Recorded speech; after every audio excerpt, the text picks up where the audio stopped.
मसीह यस्सु के कादर जलाली फ़तहमंद अज़ीम नाम में तमाम भाइयों बहनों बेटियों बच्चों को बहुत बहुत सलाम। खुदावंद यहोवा पाक खुदा आप सबको बरकत दे।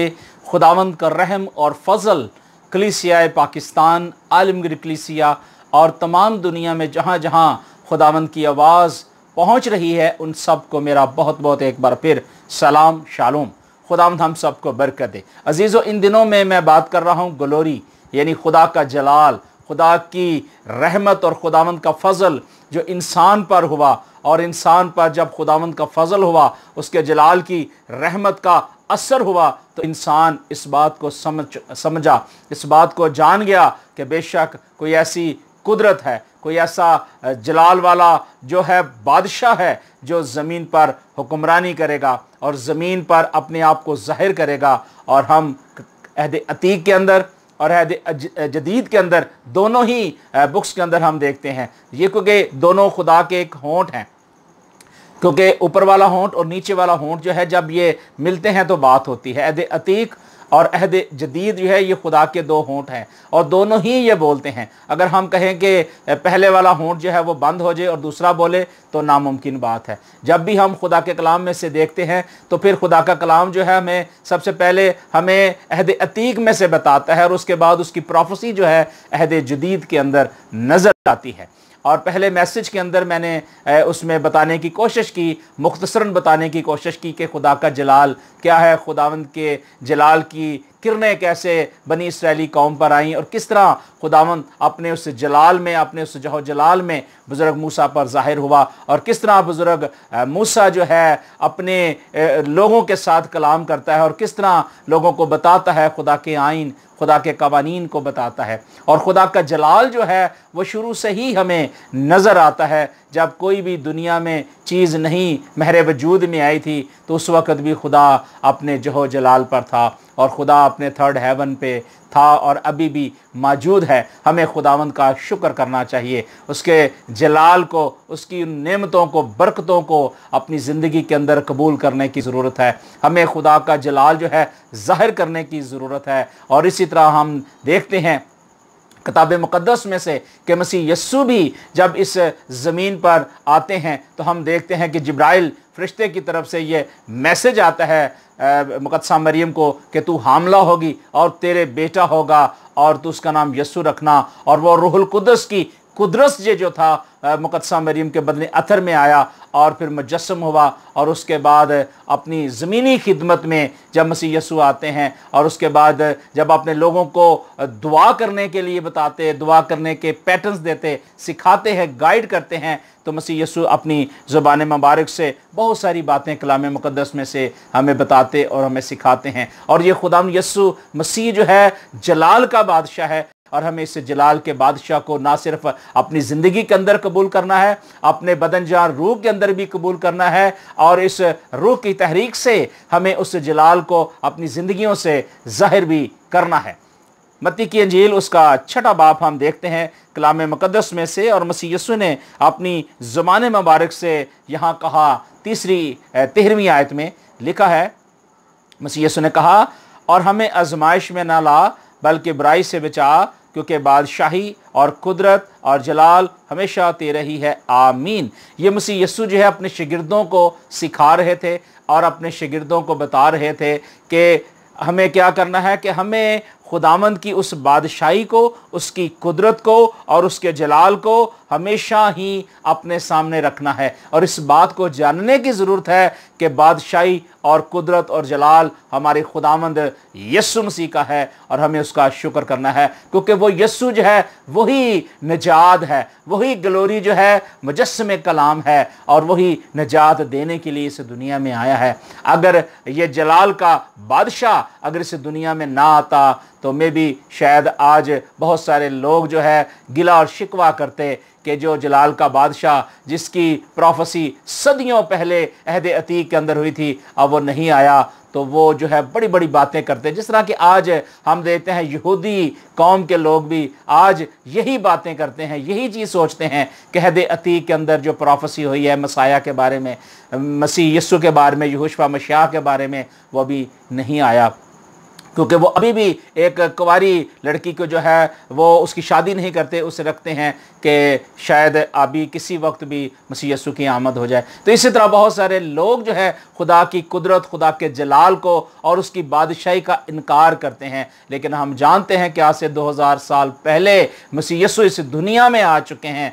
अब यहूदी भी बहुत सारे लोग जो हैं इस बात पर ईमान ले आए हैं, इस बात का इकरार कर चुके हैं कि जो जलाल का बादशाह आने वाला था, जो था और जो है और जो आने वाला है, वही कुदरत और जलाल का बादशाह है। और मसीह यीशु बेशक बादशाहों के बादशाह है और वही हमारा निजात देने वाला खुदावंद यीशु मसीह है। मसीह यीशु ने मत्ती की अंजील उसके 16वें बाब उसकी 27वीं आयत में कहा था कि मसीह यीशु ने कहा कि इब्ने आदम जब अपने जलाल में आएगा, उस वक़्त लोग इब्ने आदम को बड़ी कुदरत के साथ जलाल में बादलों में आते देखेंगे। ये मसीह यीशु की दूसरी आमद के बारे में जिक्र मिलता है कि मसीह यीशु जब आएंगे बादलों पे, तो हम देखते हैं कि बड़ा ही खूबसूरत समा होगा। और पिछले मैसेज के अंदर हमने देखा और सीखा कि बुजुर्ग मूसा, हम देखते हैं कि जब पहाड़ पर था तो खुदा बादल में उसे दिखाई दिया और खुदावंद की प्रेजेंट मौजूदगी जो है उस बादल के अंदर नजर आती है।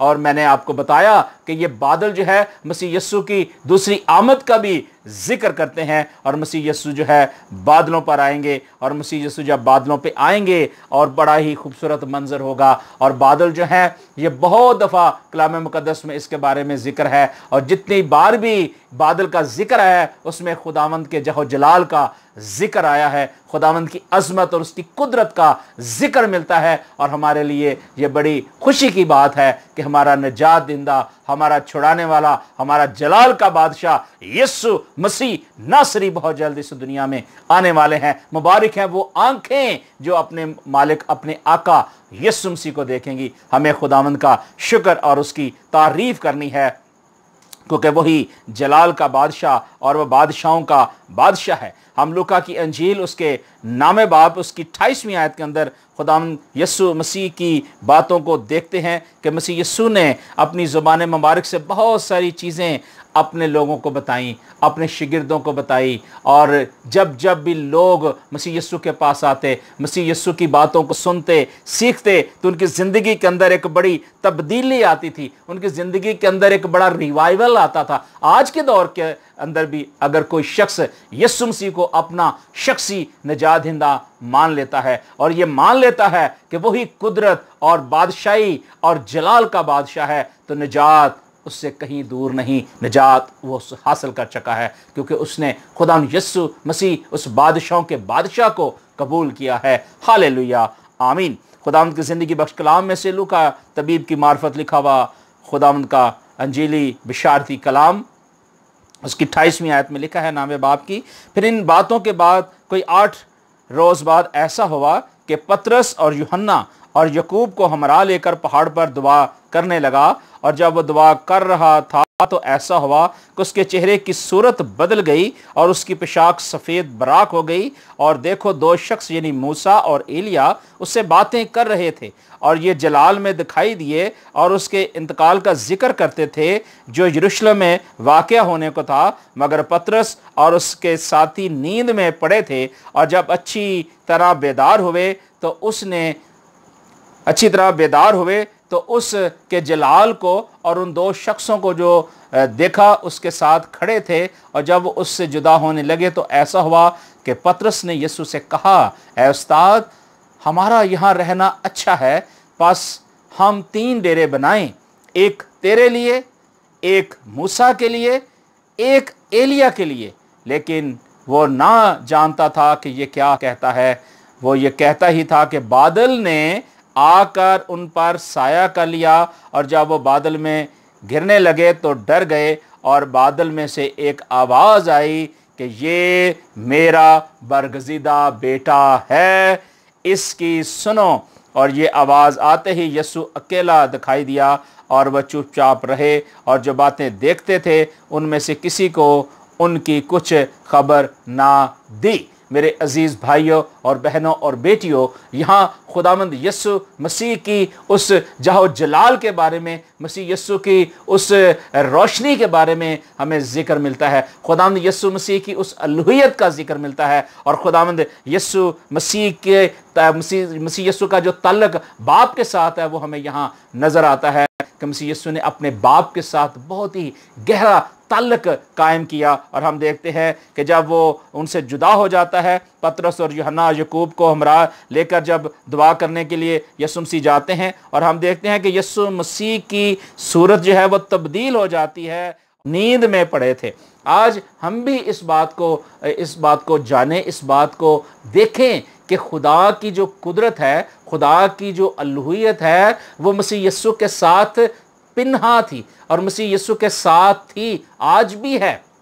जब जिस्मानी तौर पे मसीह यीशु इस दुनिया में आए और मसीह यीशु इस दुनिया में आकर उन्होंने अपने लोगों के लिए बहुत सारे काम किए, बहुत सारे मौज़ात किए और अपनी कुदरत से, अपने जहो जलाल से लोगों को अच्छा किया, तो बहुत सारे लोग, कलाम के अंदर लिखा है कि मसीह यीशु को कबूल करते, मसीह यीशु पर ईमान लाते और मसीह यीशु का अपना शख्सी नजात हिंदा मानते थे। लेकिन बहुत सारे सदूकी, बहुत सारे फ़की और फरीसी और बहुत सारे शरा के आलम जो अपने आप को बड़ा बनाते थे, यीशु मसीह की बातों को डिनाई करते थे, यीशु मसीह की बातों को नहीं जानते थे। लेकिन मसीह यीशु हमेशा अपने बाप की फरमाबरदारी करते रहे। और मसीह यीशु भी यहाँ एक बहुत पैटर्न हमें बता रहे हैं कि मसीह यीशु जो है बाप से दुआ कर रहे हैं। और लिखा है कि जब आप दुआ कर रहे थे तो यीशु मसीह की सूरत बदल गई, उनका चेहरा बदल गया। और देखो, दो शख्स यानी मूसा और एलिया उससे बातें कर रहे थे और ये जलाल में दिखाई दिया और वो मसीह यीशु की मौत के बारे में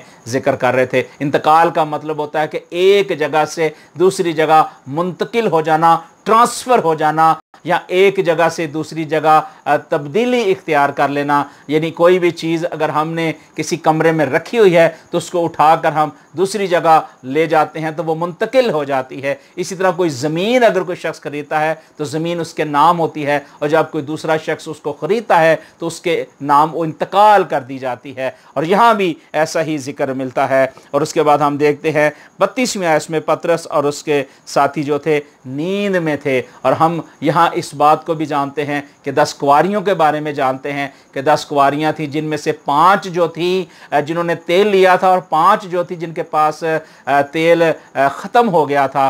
तेल तो 10 ने लिया, लेकिन कुछ ने कम लिया, कुछ ने ज़्यादा लिया। और उनमें से 5 जो थी हम देखते हैं कि वो नींद में आ गई और वो सो गई और उन्हें मालूम ही नहीं कि कब दूल्हा आया। लेकिन जो कुंवारियाँ जाग रही थी 5, उनकी कुप्पियाँ भी तेल से लबरेज थीं और वो बेदार थीं, वो जाग रही थीं और वो इस बात को जानती थी कि हमारा बादशाहों का बादशाह बड़े जलाल के साथ आ रहा है। और जलाल का बादशाह जब आता है तो उसके इस्तकबाल के लिए वो निकल आती हैं। और जो 5 कुंवारियाँ बेदार नहीं होती, नींद में होती हैं, तो उसके बाद वो कहती हैं कि दूल्हा जब आ जाता है तो वो कहती हैं हमें भी तेल दो, हमारी भी मदद करो। तो वो कहती हैं जी ये हमारे लिए है, तुम्हारे हम दोनों के लिए काफ़ी नहीं होगा, और तुम जाओ बाज़ार से जाकर मोल लो, ख़रीद लो। और उसके बाद उनके पास वक्त नहीं होता है। और यहाँ ये 2 पैटर्न जो हैं हमें बताए जा रहे हैं, 2 बातें हमें सिखाई जा रही हैं कि हमें क्या करना है। हमें नींद से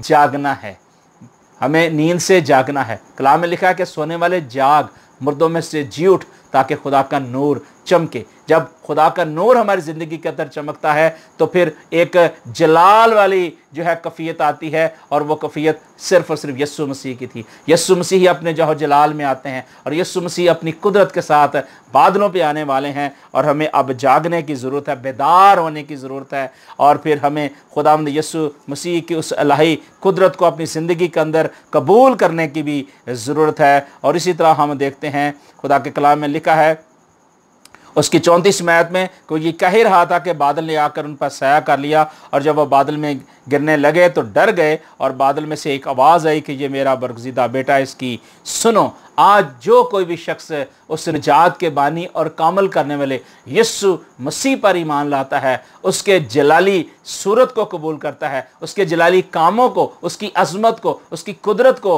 और उसकी रहमत को याद करता है, उस पर ईमान ले आता है, तो फिर वो खुदा का बेटा बनता है। और इसकी गवाही, इसकी तस्दीक जो है आसमान से हुई। आसमान से ये आवाज़ आई कि देखो ये मेरा बरगज़ीदा बेटा है, इसकी सुनो। आज हमें उस मालिक खुदावंद की सुनने की ज़रूरत है, उसकी बातों को अपनी ज़िंदगी के अंदर अप्लाई करने की ज़रूरत है। और खुदा के कलाम में लिखा है कि यह आवाज़ आते ही यीशु अकेला दिखाई दिया और वो चुप रहे, और जो बातें देखते थे उनमें से किसी को कुछ खबर ना हुई। आज भी बहुत सारे ऐसे लोग हैं कि जिनको अभी तक मालूम नहीं है कि मसीह यीशु जो है वो खुदा ताला के बेटे हैं। यीशु मसीह खुदा के बेटे हैं और हमारा ईमान, हमारा भरोसा यही है। और यही खुदा का कलाम कहता है कि खुदा ने कहा कि ये मेरा बरगज़ीदा बेटा है, फरमाबरदार रास्तबाज बेटा है। सो हमें भी खुदावंद यीशु मसीह के पैटर्न को, खुदावंद यीशु मसीह की उन बातों को याद रखने की ज़रूरत है। मसीह यीशु को अपनी ज़िंदगी के अंदर कबूल करने की ज़रूरत है। और हम लूका की अंजील उसका 24वां बाब उसकी 26वीं आयत के अंदर भी देखते हैं, खुदा के कलाम में से खुदा की आवाज़ हमें नज़र आती है। खुदा का यहाँ भी एक ख़ास हमें एक तरीका नज़र आता है कि हमारा खुदावंद यीशु मसीह किस तरीके से अपने लोगों के साथ कलाम करता और किस तरीके से अपने लोगों को गाइड करता है। और बहुत दुनिया के अंदर जो है आज भी बहुत सारे ऐसे लीडर हैं, बहुत सारे ऐसे उस्ताद हैं, टीचर हैं, रहनुमा हैं जो अपने लोगों को बताते और सिखाते हैं। लेकिन सबसे बड़ी बात जो है वो हमें मसीह यीशु के अंदर नज़र आती है कि मसीह यीशु बीइंग उस्ताद, लीडर जो है, उन्होंने अच्छे तरीके से कलीसिया को गाइड किया, अपने शागिर्दों को सिखाया। और मसीह यीशु के जो लोग थे, आज भी आप देखें दुनिया में जहाँ जहाँ भी हैं, यीशु के नाम में वो बाबरकत होते हैं। आज हमें भी खुदावंद यीशु मसीह की उन बातों को याद रखने की ज़रूरत है। और हम देखते हैं मसीह यीशु के जी उठने के बाद हम देखते हैं कि बहुत सारे वाक़यात हमें नज़र आते हैं। मुख्तलिफ़ तरीक़ों से मसीह यीशु ने अपने आप को ज़ाहिर किया और अपने आप को दिखाया, लेकिन कुछ लोगों ने शक किया। जिस तरह हम तोमा के बारे में देखते हैं कि उसने भी शक किया और उसने यकीन ना किया, और मसीह यीशु ने कहा कि तू तो देख कर ईमान लाया है, मुबारक है वो जो बगैर देखे ईमान लाते हैं। क्योंकि उसने कहा था कि जब तक मैं यीशु तेरे हाथों में और तेरी पसली में उंगली ना डाल लूँ, उस वक़्त तक मैं यकीन ना करूँगा। आज हम भी कई बार हम यीशु मसीह की उस ग्लोरी को नहीं जान पाते, खुदावंद के उस जलाल को नहीं जान पाते, शक करते हैं और मुख्तलिफ बातें घड़ लेते हैं। लेकिन खुदा हमें तौफीक दे ताकि हम खुदावंद की उस जलाली सूरत को देख सकें। जलाली सूरत को देखने से मुराद ये है कि उस पर ईमान ला सकें और उसकी रोशनी से रोशन हो सकें। और यहाँ भी हम देखते हैं, हम आवाज़ की राह पर हम देखते हैं कि लिखा है कि उन दिनों के 13वीं आयत में लिखा है, देखो उसी दिन उनमें से 2 आदमी उस गांव की तरफ जा रहे थे जिसका नाम अमाउस है, और वो यरूशलेम के करीब 7 मील के फासले पर है। और उन सब की बातों पर जो वाक़या हुई थी आपस में बहस करते जाते थे। और जब वो बातचीत और पूछ पाछ कर रहे थे तो ऐसा हुआ कि यीशु आप नज़दीक आकर उनके साथ हो लिया, लेकिन उनकी आंखें बंद की गई थीं कि उसको ना पहचाने। उसने उनसे कहा, ये क्या बातें हैं जो तुम पहले चलते चलते आपस में करते हो। बहुत सारे लोग जो हैं कई बार जो है खुदावंद की आवाज़ को सुन नहीं पाते। खुदा कई दफ़ा बहुत धीमे अल्फाज से, खुदा कई बार हमें जो है नींद की हालत में, कई बार खुदा हमारे ख़्यालों के अंदर, हमारे बातनों के अंदर, कई दफ़ा हम दुआ कर रहे होते खुदा उस वक़्त हमसे कलाम कर रहा होता है। कई बार जब हम कलाम मुक़द्दस को पढ़ रहे होते हैं उस वक़्त खुदा हमसे कलाम कर रहा होता है। मुख्तलिफ़ तरीक़े हैं खुदा के ख्वाब, ख्याल, रोया में बातें करने का। और यहाँ भी मसीह यीशु बातें करते हुए दिखाई देते हैं। और मसीह यीशु जो है हमेशा ही अपने लोगों के साथ बातें करते और उन्हें सिखाते और अपने लोगों को गाइड किया करते थे। और यहाँ भी एक बहुत ही खूबसूरत जो है वाक़या हमें मिलता है। और यहाँ मसीह यीशु के बारे में हमें मिलता है कि हम उसकी 23वीं आयत देखते हैं।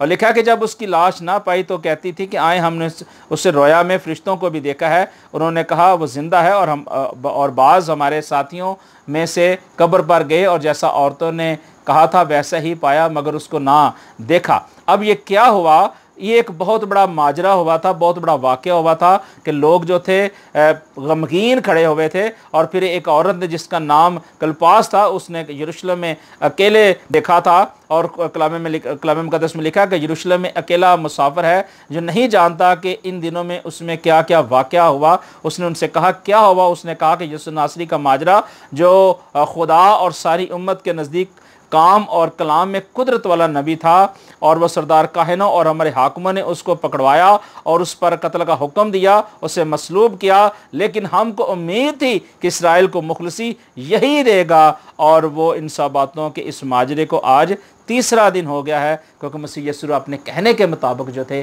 तीसरे दिन मुर्दों में से जी उठे थे।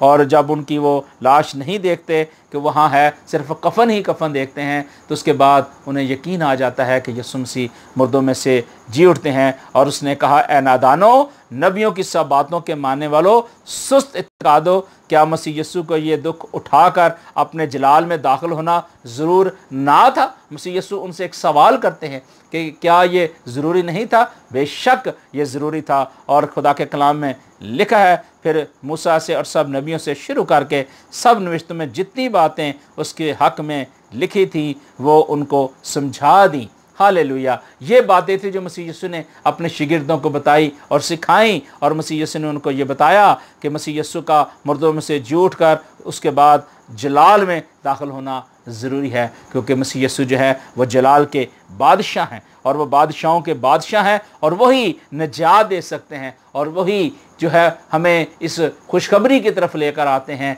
कि अगर तुमने खुशखबरी को हासिल करना है तो वो मैं हूँ, क्योंकि मसीह यीशु ने कहा कि राह कर ज़िंदगी मैं हूँ, जो मेरी पैरवी करेगा वो अंधेरे में ना चलेगा बल्कि ज़िंदगी पाएगा, हमेशा की ज़िंदगी, फॉरएवर की ज़िंदगी पाएगा। और खुदा हमें तौफीक दे ताकि हम भी खुदावंद यीशु मसीह की मर्ज़ी के मुताबिक और उसके आइन के मुताबिक चले और उसकी रहनुमाई के अंदर चले। और इसी तरह हम देखते हैं कि मसीह यीशु जो है जब अपने जलाल में आते हैं तो फिर बहुत सारे मोर्जात भी होते हैं, बहुत सारे ऐसे वाक़यात होते हैं कि जो बयान से बाहर हैं। इसलिए अब्रानियों का राइटर इसके बारे में बड़े खूबसूरत अल्फाज से हमें बताता और हमें सिखाता है। उसके पहले बाब में लिखा है कि अगले ज़माने में खुदा ने बाप दादा से हिस्सा ब हिस्सा और तरह बतरह नबियों की मार्फत कलाम करके इस ज़माने के आखिर में हमसे बेटे की मार्फत कलाम किया, जिसे उसने सब चीज़ों का वारिस ठहराया,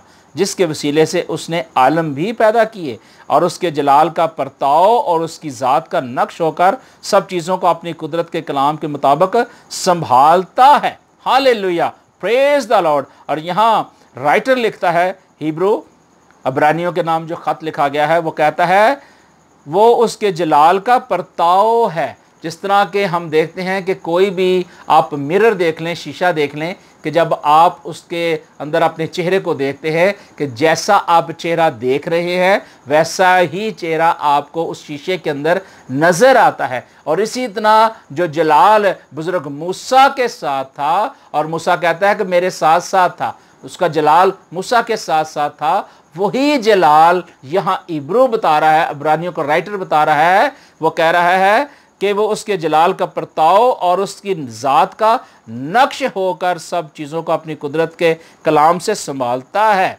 और वो गुनाहों को धोकर आलम बाला पर किरबिया की दाहिनी तरफ जा बैठा है। और खुदा जो है कादिल मुतलक है, वो सब कुछ करने की कुदरत रखता है। और अब्रानियों के राइटर ने बड़ी खूबसूरत बात की। उसने कहा कि इंसान क्या चीज़ है कि जो तू उसका ख्याल रखे, या आदमजात क्या है कि जो तू उस पर निगाह करता है। तूने उसे फरिश्तों से कुछ ही कम किया है, तूने उस पर जलाल और इज़्ज़त का ताज रखा है, और वह अपने हाथों के कामों पर उसे इख्तियार बख्शता है। और कलाम मुक़द्दस में लिखा है उसकी नामी आयत में, अलबत्ता उसको देखते हैं जो फरिश्तों से कुछ ही कम किया गया, यानी यीशु को जो मौत का दुख सहने के सबब से जलाल और इज़्ज़त का ताज उसे पहनाया गया, ताकि खुदा के फजल से वो हर एक आदमी के लिए मौत का मज़ा चखे। और यहाँ जो ख़ास बात बयान की गई, लिखा गया, यानी यीशु मसीह को यहाँ लिखा गया है, अलबत्ता उसको देखते हैं, अलबत्ता उसको देखते हैं। किसको? यीशु मसीह को देखते हैं, जो फरिश्तों से कुछ कम ही किया गया। कम से यहाँ मुराद ये है कि कामिल इंसान, कामिल खुदा, यानी फरिश्ते जो थे बड़ी कुदरत वाले बनाए गए थे, उनके पास बड़ी ताकत थी।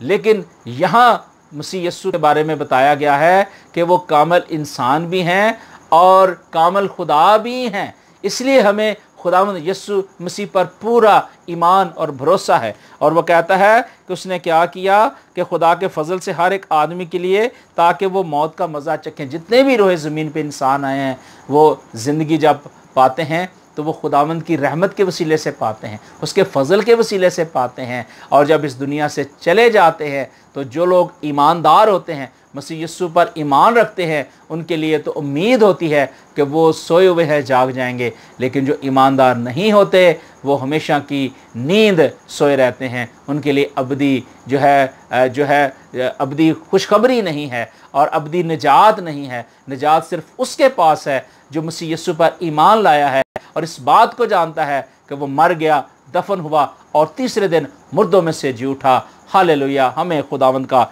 शुक्र करना है और उसकी तारीफ़ करनी है और उसके साथ हमें पेवस्ता रहना है। लिखा है 10वीं आयत में, क्योंकि जिसके लिए सब चीज़ें हैं और जिसके वसीले से सब चीज़ें हैं, उसी को यही मुनासिब था कि जब बहुत से बेटों को जलाल में दाखिल करे तो उनकी निजात के बानी को दुखों के ज़रिए से कामिल करे।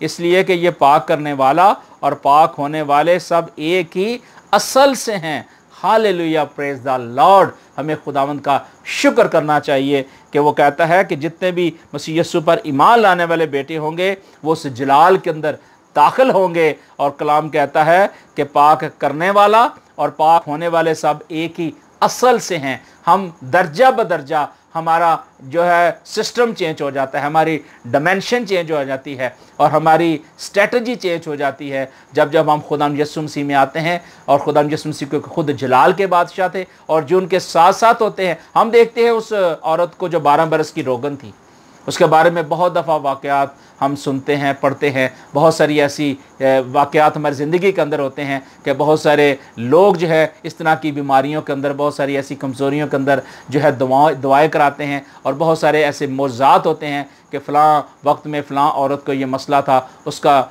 जो है प्रॉब्लम था, तो उसने दुआ कराई तो वो दुरुस्त हो गई। कोई शख्स अंधा था, उसने बनाई पा ली। और कोई बीमार था, उसने शफा। बहुत सारे ऐसे मौज़े हैं। और हम यहाँ भी देखते हैं कि 12 बरस की रोगन जो बीमारी में मुतला थी और उसने उस पल्लू को छू लिया और यीशु मसीह से क़ुव्वत निकली, उससे जो है ग्लोरी निकली और उसके जलाल के साथ जो है, उसकी कुदरत के साथ जो है, वो औरत उसी वक्त शफा पा जाती है। आज बहुत सारी दुनिया के अंदर मौज़ात हो रहे हैं, बहुत सारे ऐसे काम हो रहे हैं जो मसीह यीशु पर ईमान लाते हैं। और ईमान जो लाना होता है वो दिल से होता है। अगर कोई शख्स दिल से ईमान लाता है और खुदा यीशु मसीह को अपना शख्सी निजात दहिंदा मानता है तो फिर निजात जो है यकीनी है उसकी ज़िंदगी के अंदर आएगी, क्योंकि जलाल और निजात सिर्फ़ और सिर्फ हमारे खुदावंद यीशु मसीह के पास है। इसी तरह हम यूहन्ना की इंजील के अंदर भी देखते हैं कि यहाँ भी खुदावंद की ज़िंदगी बख्श कलाम के अंदर हमें यही सच्चाई मिलती है। और यूहन्ना इसके बारे में बड़ी दिलेरी के साथ हमें ये बयान करता और हमें ये बताता और हमें ये सिखाता है।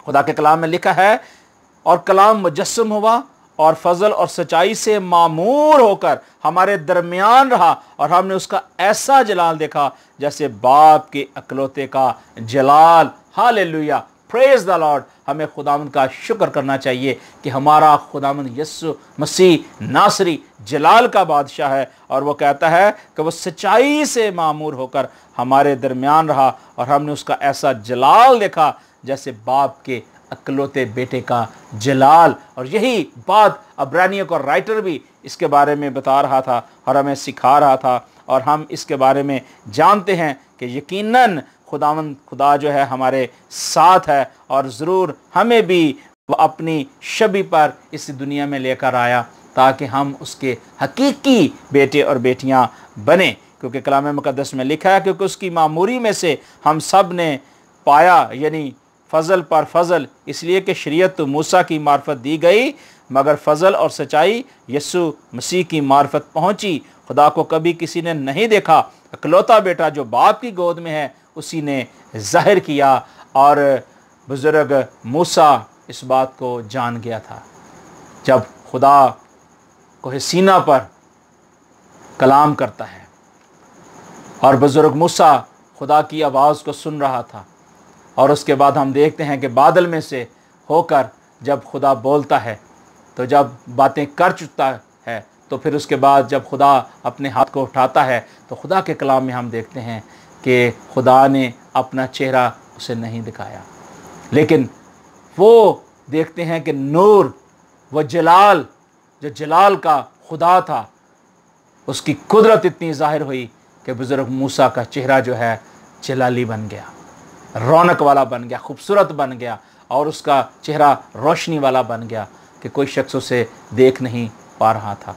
आज खुदा यही चाहता है कि हम भी अगर मसीह यीशु पर ईमान लाते हैं, उस सच्चाई के कलमे को जो सच्चाई से मामूर होकर हमारे दरमियान मुजस्सम कलाम है। कलाम कहता है कि इब्तिदा में कलाम था और कलाम खुदा के साथ था, और यही इब्तिदा में खुदा के साथ था, और सब चीज़ें उसी के वसीले से पैदा हुई, और जो कुछ पैदा उसमें से कोई चीज़ भी उसके बगैर पैदा नहीं हुई। उसमें ज़िंदगी थी, और उस ज़िंदगी आदमियों का नूर थी, और नूर तारीकी में चमकता है ताकि तारीकी ने उसे कबूल ना किया। वो कहता है नूर तारीकी में चमकता है और तारीकी ने उसे कबूल ना किया। आज भी तारीकी ज़िंदगी के अंदर मौजूद है, लोगों की ज़िंदगियों के अंदर मौजूद है, और बहुत सारी गैर कौमें कबीले जो है वो तारीक हो चुके हैं, लेकिन वो नहीं जानते कि रोशनी आ चुकी है, क्योंकि वो नूर होकर इस दुनिया में आया है, ज़िंदगी लेकर आया है, और कलाम मुजस्सम हुआ है और हमारे दरमियान रहा, और हमने उसका ऐसा जलाल देखा है। अब हमें उस जलाल के बादशाह का इकरार करना है, इनकार नहीं करना, बल्कि इकरार करना है कि वो मसीह यीशु मेरे और आपके लिए इस दुनिया में आए हैं। और इसी तरह मसीह यीशु ने बहुत सारे काम जो हैं वो अंजील मुक़द्दस के अंदर हम देखते हैं कि उसने किए, बड़े बड़े मौजज़ात किए, और हम देखते हैं कि एक ऐसा मौजज़ा भी उसने किया, जो पहला मौजज़ा हम देखते हैं यूहन्ना की इंजील उसका 2 बाब हम देखते हैं कि फिर तीसरे दिन काना गलील में एक शादी हुई, और यीशु की माँ वहाँ मौजूद थी, और यीशु और उसके शागिर्दों की भी उस शादी में दावत थी। और जब मैं हो चुकी तो यीशु की माँ ने उससे कहा कि उनके पास मैं नहीं रही। यीशु ने उनसे कहा, औरत मुझे तुझसे क्या काम, अभी मेरा वक्त नहीं आया। यीशु की माँ ने, यानी उसकी माँ ने खादमों से कहा, जो कुछ ये तुमसे कहे वो करो। आज हमें भी वो करने की ज़रूरत है, वो करने की ज़रूरत है जो मसीह यीशु हमें कहते हैं। मसीह यीशु जो हमें कहते हैं, हमें वो करने की ज़रूरत है। और मुक़द्दसा मरियम ने भी यही बात की, उसने कहा कि जो कुछ तुमसे वो कहे वो करो। और मसीह यीशु ने फिर उनसे कहा कि तुम क्या करो। यीशु ने कहा कि मटकों में पानी भर दो, बस उन्होंने उनको लबालब भर दिया। और फिर उसने उनसे कहा, अब निकाल कर मेरे मजलिस के पास ले जाओ। पास वो ले गए। जब मेरे मजलिस ने वो पानी चखा जो मैं बन गया था और जानता ना था कि ये कहाँ से आई है, मगर खादम जिन्होंने पानी भरा था जानते थे, तो मेरे मजलिस ने दूल्हा को बुलाकर उससे कहा, हर शख्स पहले अच्छी मैं पेश करता है और नाकस उस वक़्त जब पी कर झुक गए, मगर तुमने अच्छी मैं अब तक रख छोड़ी है। ये पहला मौज़ा यीशु ने काना गलील में दिखाकर अपना जलाल ज़ाहिर किया, और उसके शागिर्द उस पर ईमान ले आए। अब बहुत सारे लोग जो है इसको गलत इंटरप्रेट करते हैं। वो कहते हैं कि ये काना गलील में जो मसीह यीशु ने मैं बनाई है ये शराब है। तो मैं आपको ये बताना चाहता हूँ कि अब्रानी कल्चर के अंदर, हिब्रू लैंग्वेज के अंदर यहाँ जो लफ्ज़ बयान किया गया है उसको उर्दू तर्जुमे में अगर देखा जाए तो उसको मशरूब कहा जाता है, शरबत कहा जाता है। जिस तरह के हम आज कल जो है गर्मी का मौका है तो हम जो है नौरस का जूस पीते हैं, और उसके बाद बहुत सारे और जूसेस हम पीते हैं। इस तरह हम नींबू पानी बनाकर पीते हैं, और बहुत सारे ऐसे मशरूबात गर्मी को ख़त्म करने के लिए हम पीते हैं। तो यहाँ भी एक मशरूब बनाया गया है, यहाँ शराब नहीं बनाई गई। बहुत सारे लोग जो हैं इसको गलत इंटरप्रेट करते हैं। सो खुदावंद हमें तौफीक दे ताकि हम खुदावंद की लाही बातों को, खुदावंद की उन बातों को जो खुदावंद ने अपनी ज़ुबान से कही हैं, हमें उनको समझने की भी ज़रूरत है कि मसीह यीशु जो है हमेशा तमासील के अंदर भी बात करते थे, लानियाँ भी बात करते थे और अपने शागिर्दों को हुक्म भी देते थे और उसके बाद अपने शागिर्दों को गाइड भी करते थे। और मसीह यीशु अपने लोगों के साथ जो है मोहब्बत के साथ और प्यार के साथ भी बात करते थे। और जब मसीह यीशु की नाफरमानी की जाती थी तो मसीह यीशु जो हैकल में चले जाते हैं और कोड़ा लेकर उन सब को मारना भी शुरू कर देते हैं। बहुत सारे पैटर्न हैं हम देखते हैं कलाम मुक़द्दस में, लेकिन खुदा के कलाम में लिखा है कि हमें खुदावंद की फरमा बरदारी करनी है, उसकी वफादारी करनी है, उसके आइन उसके कवानीन पर चलना है, उसकी जो है मर्ज़ी को अपनी ज़िंदगी के अंदर बजा लाना है, क्योंकि वो जलाल का बादशाह है। और दाऊद इसके बारे में बड़ी खूबसूरत जो है बात करता है। ज़बूर कहता है 29वां ज़बूर उसकी दूसरी आयत में लिखा है कि खुदावंद की ऐसी तमजीद करो जो उसके नाम के शायान है, पाक आराइश के साथ खुदावंद को सजदा करो। खुदावंद की आवाज़ बादलों पर है, खुदाए जुलजलाल गरजता है और खुदा की आवाज़ में कुदरत है, खुदावंद की आवाज़ में जलाल है। हालेलुया, उसकी आवाज़ में जलाल है। खुदावंद की आवाज़ दीवारों को तोड़ डालती है। और कलाम मुक़द्दस में लिखा है कि खुदावंद की आवाज़ से हरनियों के हमल गिर जाते हैं और वह जंगलों को बेबर कर देती है और उसकी हैकल में हर एक जलाल ही जलाल पुकारता है। यानी खुदावंद की हैकल के अंदर, खुदावंद के अंदर जो है जलाल ही जलाल है। और खुदा के कलाम के अंदर लिखा है कि उसकी हैकल जो है उसके अंदर जो है हमेशा उसका जलाल, उसकी कुदरत, उसकी लुहियत बयान की जाती है। और यहाँ हैकल से मुराद जो है वो हम जो है उस बिल्डिंग को नहीं जानेंगे, उस बिल्डिंग के बारे में हम बात नहीं करेंगे, बल्कि ये हैकल वो इंसान की हैकल है। मसीह यीशु जो है वो आपके बदन के अंदर रहना चाहते हैं, आपके दिल की हैकल के अंदर रहना चाहते हैं। और करंथियों का राइटर भी इसी के बारे में कहता है कि हमारी जो हैकल है वो हमारा बदन है, हमें अपने बदनों से उसका जलाल ज़ाहिर करना है। और यहाँ भी वो कहता है कि